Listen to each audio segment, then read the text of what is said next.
Ryan Reynolds here from Mint Mobile. With the price of just about everything going up during inflation, we thought we'd bring our prices down. So to help us, we brought in a reverse auctioneer, which is apparently a thing. Mint Mobile Unlimited Premium Wireless. How to get 30, 30, bit to get 30, bit to get 20, 20, 20, bit to get 20, 20, bit to get 15, 15, 15, 15, just $15 a month? Sold! Give it a try at mintmobile.com/switch. $45 up front for 3 months plus taxes and fees. Promo rate for new customers for limited time. Unlimited more than 40 gigabytes per month. Slows full terms at mintmobile.com. Every year, the Las Vegas Valley Water District releases a list of the top 100 residential water users in the city. And we all gasp over the millions and millions of gallons these mansion dwellers consume. And then, what happens? Are there actually any consequences? Today on CityCast Las Vegas, I sit down with Bronson Mack, Public Information Officer at the Water District. I found out why this list exists and how it fits into the bigger framework of water conservation across Southern Nevada. It's Monday, June 17th. I'm Sarah Lohman, and here's what Las Vegas is talking about.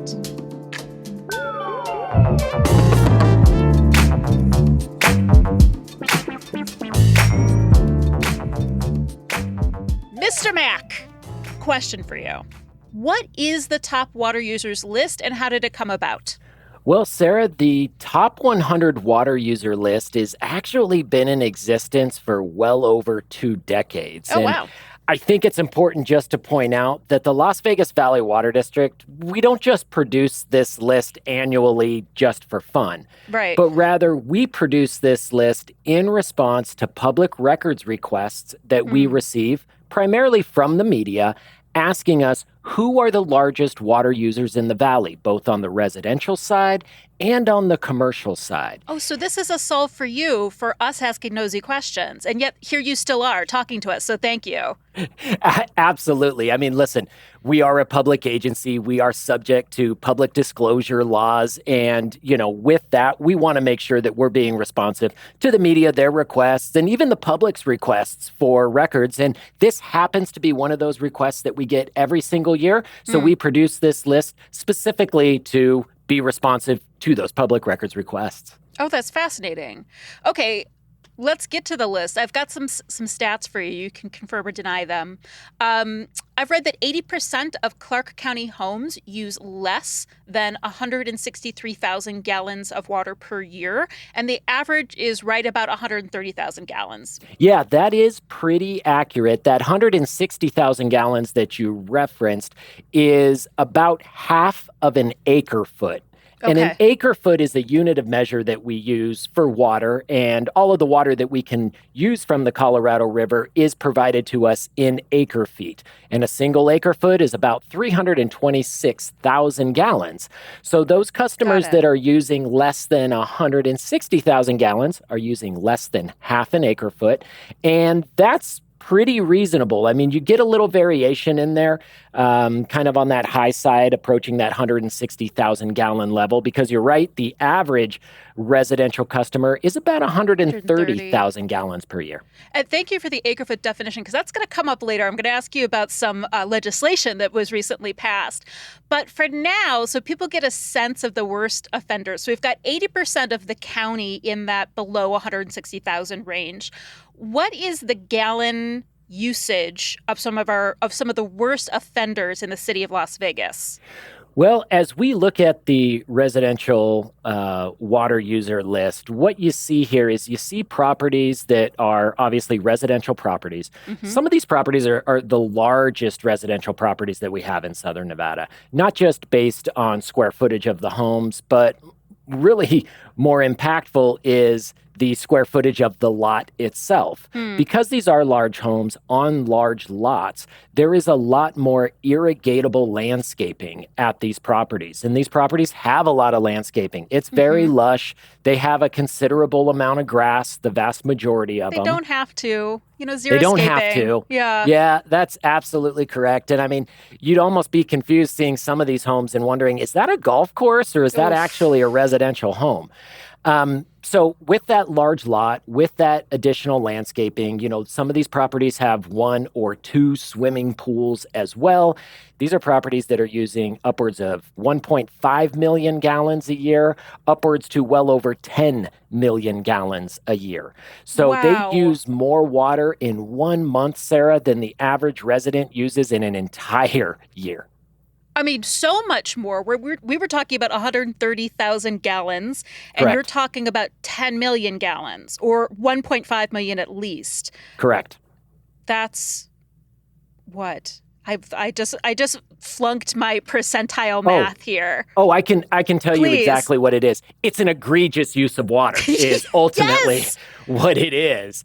But at the same time, I can also say that many of the people on this list are a little bit sensitive to that. They recognize that they have high water use, and many of the folks on this list have, over the years, taken some steps to replace grass or to have us come out and do some water audits, give them recommendations on ways in which they can lower their water use. I mean, it might shave off a couple 100,000 gallons, but when you're talking about water use this high, anything that they can do to reduce water use really is a benefit to the community as a whole. Wow. So why is this info, including addresses, names and addresses, or sometimes the names are hidden behind an LLC, but it's still pretty easy. Why is this info released publicly? Like, am I supposed to go knock on their door and scold them or what? Well, it really isn't meant to shame anybody, but it is meant to, again, be responsive to public records requests that we receive. And I think there's a newsworthy element to this. I mean, when you consider the fact that 2.2 million people here in Southern Nevada, the vast majority of us doing everything day to day to conserve water, changing our sprinkler clocks, reporting water waste, making adjustments to our landscaping, the community as a whole has done a considerable job in reducing our water use. There is nobody else in the Colorado River Basin, or really any other community in the United States, that has seen the kind of water conservation that Las Vegas has achieved, as well as the sustainable water management that we have put in place. Yeah. But when we get the requests for top 100 water users, it being a newsworthy element, we have an obligation to be responsive to that. And the Nevada Supreme Court has even ruled that this information is indeed public record. But again, not meant to shame, but certainly gives our community a little better sense of where their water use is in comparison to these highest water users in the valley. I think for the vast majority of us, we can kind of give ourselves a pat on the back and say we're doing a good job. Do you see the same names year after year? Have you seen any new names pop up this year? So we see a lot of the same names year after year. While we have had some top 100 water users fall off the list because they were able to reduce their water use, then, there is always another water user that gets added to the list as well. But a lot of what we see is just kind of variability within the list. A lot of these same customers, they're the same properties.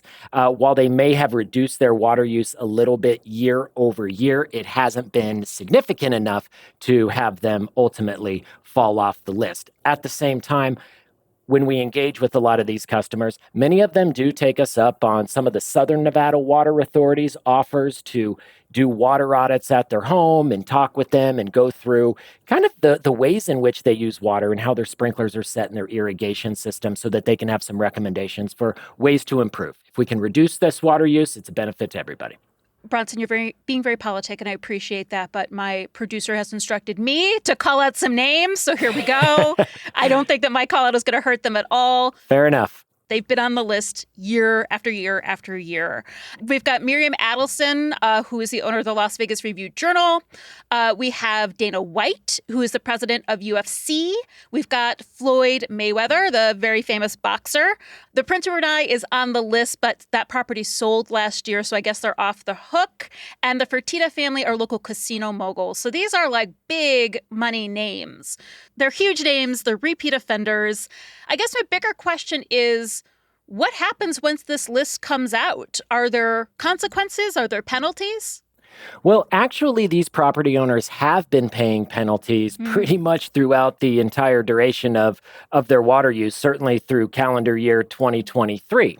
The Las Vegas Valley Water District at the beginning of last year instituted an excessive use charge. Oh, And wow. any properties, residential properties that are exceeding specific water use thresholds each season, they do pay a financial penalty for that. And the cost for any water in excess of those thresholds is $9 per 1,000 gallons. And I can tell you that implementing that excessive use charge at that price point has finally gotten the attention of many of the individuals on this list. Wow. Okay. That I was getting angrier and angrier. You just pulled me back. I'm glad to hear that. They pay a significantly more amount for their water use, not just because it's high water use, but because they pay this excessive use charge, which is, again, punitive and pretty expensive. They pay a whole lot more for their water than the average resident.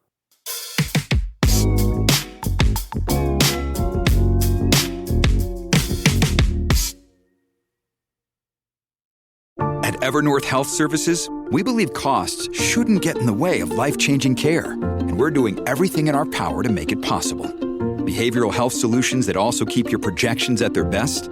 It's possible. Pharmacy benefits that benefit your bottom line? It's possible.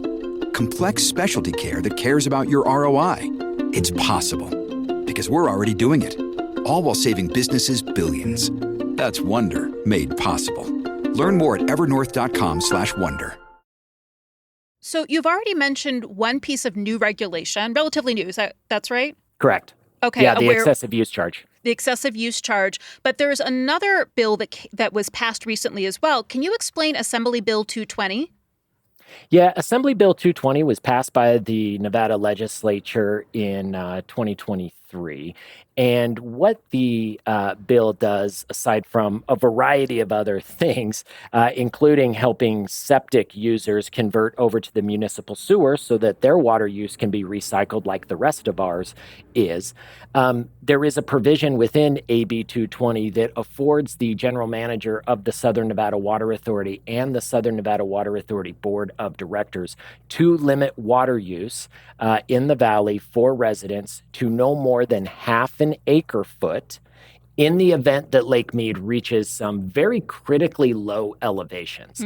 So it gives us a tool as water managers in Southern Nevada to be able to wrangle down water use, especially with those excessive water users, if it is necessary to do because of further constraints, limitations on resources, and concerns with critically low water levels in Lake Mead. It's a good back pocket policy that can be implemented by our board of directors, which are elected officials from each of our municipalities here in Southern Nevada, to be able to make that kind of a determination to further manage water resources in the event of really critical and emergency situations. How would that actually work? Are you turning people's taps off after they reach a certain point in this extreme scenario? Well, good question. And fortunately, we haven't been in a position where we've had to really put the wheels on that provision and put it on the road.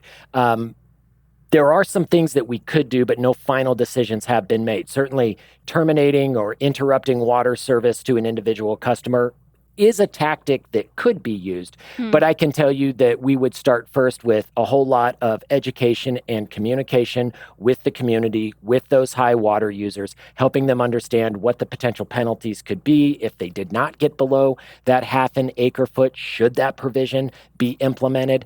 So there'd be a lot of education and communication that would happen first. And then there would certainly be some type of a punitive action, be it shutting off the water service or maybe leveraging additional fines and fees for those customers that have that excessive usage.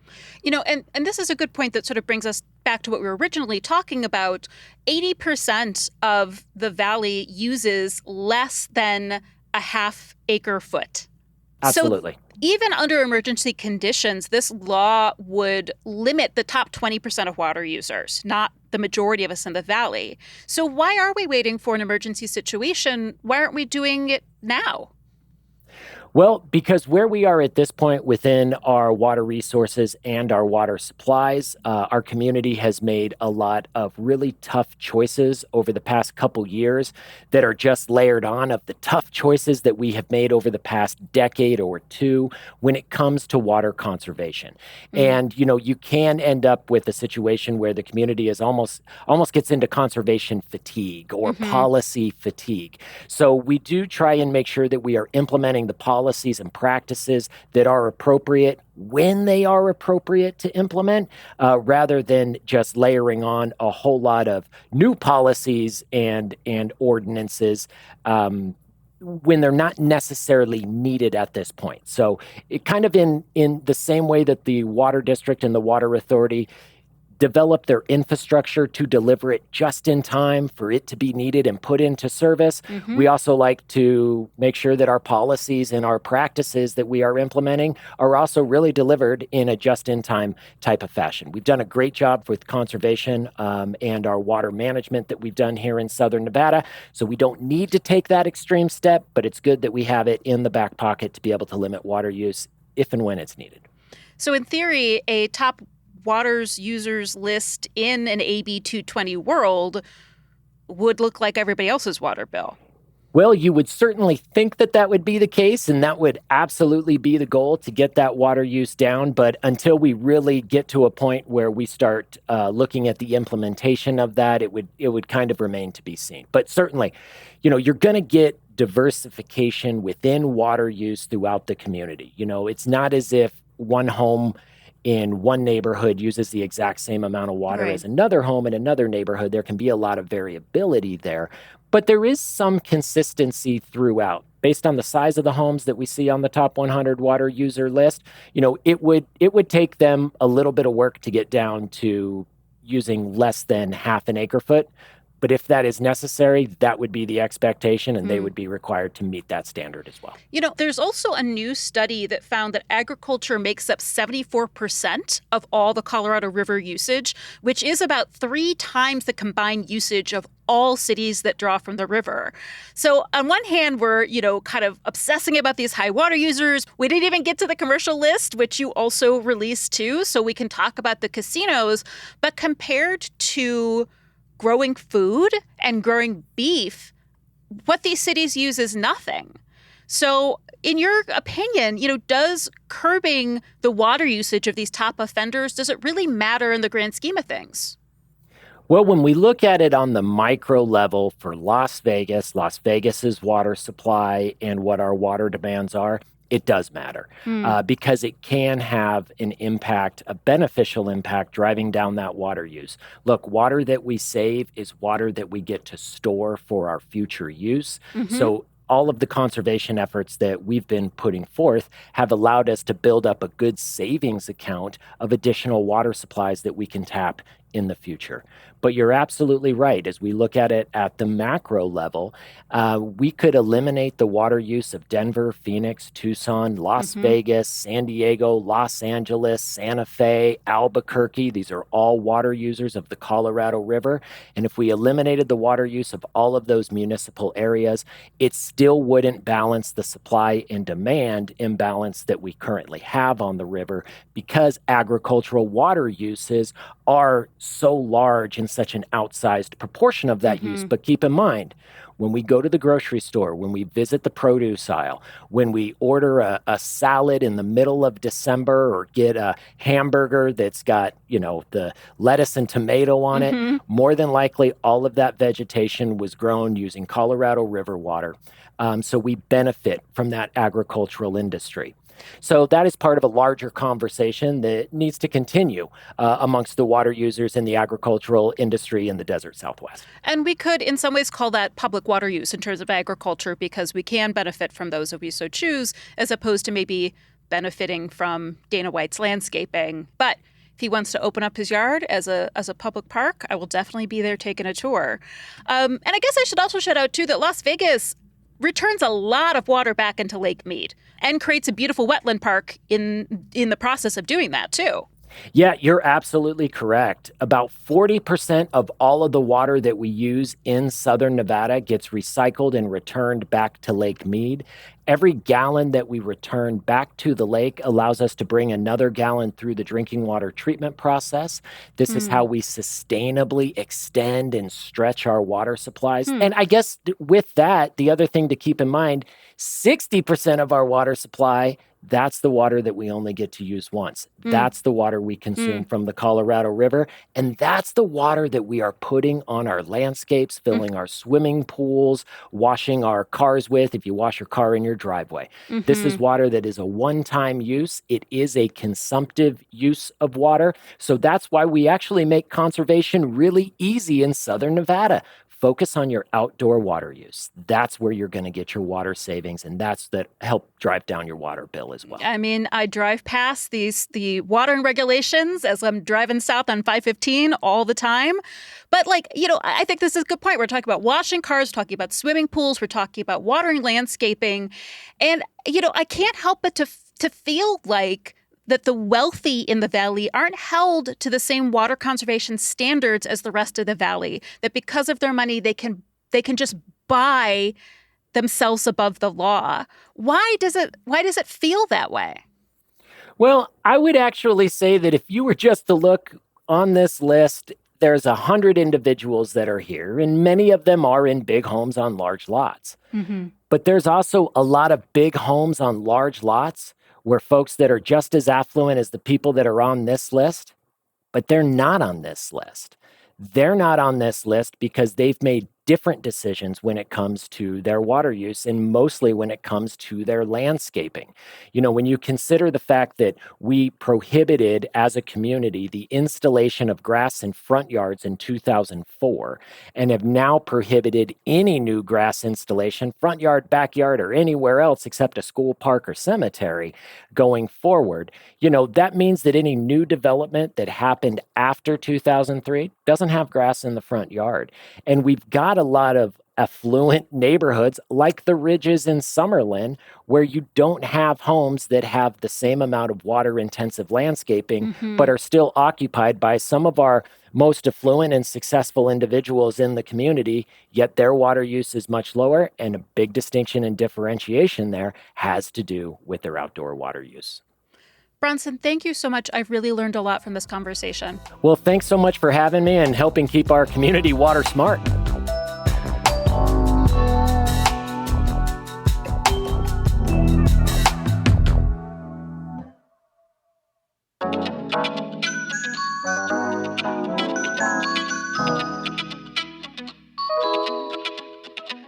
That's all for today here on CityCast Las Vegas. If you enjoyed this show, share it with a friend. Talk about the water issues here in Las Vegas. Or you know what I'm going to do? I'm going to share it with my East Coast friends that are like, oh, what about the casinos in the desert? Da, da, da, da, da. They can learn a thing or two about what we're doing here in Las Vegas.